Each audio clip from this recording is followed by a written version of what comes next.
এই পর্যায়ে একটু দেখে নিতে চাই পরিসংখ্যানের বাইরেও আরও কি কথা থাকতে পারে, আরও কারা হয়ে উঠতে পারেন এই বাংলাদেশ অস্ট্রেলিয়া ম্যাচের এক্স ফ্যাক্টর।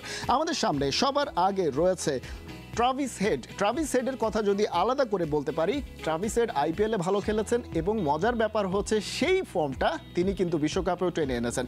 160-র কাছাকাছি তিনি স্ট্রাইক রেটে এবারের ওয়ার্ল্ড কাপে ব্যাটিং করেছেন। অর্থাৎ আমরা অনেক উইকেট নিয়ে সমালোচনা শুনেছি, কিন্তু ট্রাভিস হেডের কাছে যেন কোনো উইকেটই কোনো সমস্যা নয়। কিন্তু এই জায়গায় একটা কথা রয়েছে যে দুর্বলতার কথা আজকে যেমন একদম শুরুতে বলছিলাম, এই ট্রাভিস হেড কিন্তু স্পিন বলে কিন্তু একটু দুর্বলতা তার দেখা যাচ্ছে। অর্থাৎ একেবারেই ভালো স্পিনের এগেনস্টে তিনি কিন্তু ক্যাচ তুলে দিয়েছেন, এবারের বিশ্বকাপও সেটা দেখা গেছে। তো সেই দুর্বলতাটা ট্রাভিস হেডের মতন আরও রয়েছেন, ডেভিড ওয়ার্নারও একই কাজ করেছেন এবারের ওয়ার্ল্ড কাপে। তো সেই জায়গাগুলো যদি দুর্বলতাগুলো যদি কাজে লাগাতে চায় বাংলাদেশ, তাহলে কিন্তু স্পিনারদেরকে স্পেশালি ব্যবহার করা হবে।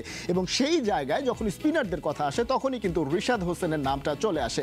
এবং রিশাদ হোসেনকে এই ম্যাচটাতে ট্রাম্প কার্ড বলি কিংবা এক্স ফ্যাক্টর বলি, যেটাই বলি না কেন, তিনি কিন্তু হয়ে উঠতে পারেন। অর্থাৎ তিনি যে রিস্ট স্পিনটা করেন এই উইকেটে জায়গা মতো বল ফেললে, পরিসংখ্যান তাই আসলে বলছে যে যদি এই উইকেটে অ্যান্টিগার উইকেটে জায়গা মতো স্পিনাররা বলটা ফেলতে পারেন, তখন কিন্তু সেখান থেকে সাফল্য আদায় করে নেওয়া সম্ভব। সেটা ওয়ার্ল্ডের যত ভালো ব্যাটসম্যানই হোক, সেটা ট্রাভিস হেডের কথা বলি বা ডেভিড ওয়ার্নারের কথা বলি। সো রিশাদ হোসেন হয়ে উঠতে পারেন এক্স ফ্যাক্টর। এবারের বিশ্বকাপে তিনি কিন্তু নিজেকে চিনিয়েছেন।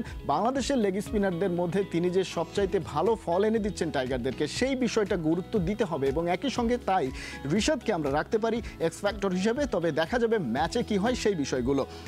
এখন Walton fridge, TV, AC, washing machine ও ফ্যান কিনে অনেকের মতো আপনিও হয়ে যেতে পারেন মিলেনিয়ার। সেরা পণ্যের সেরা অফার, ওয়ালটন মিলেনিয়ার।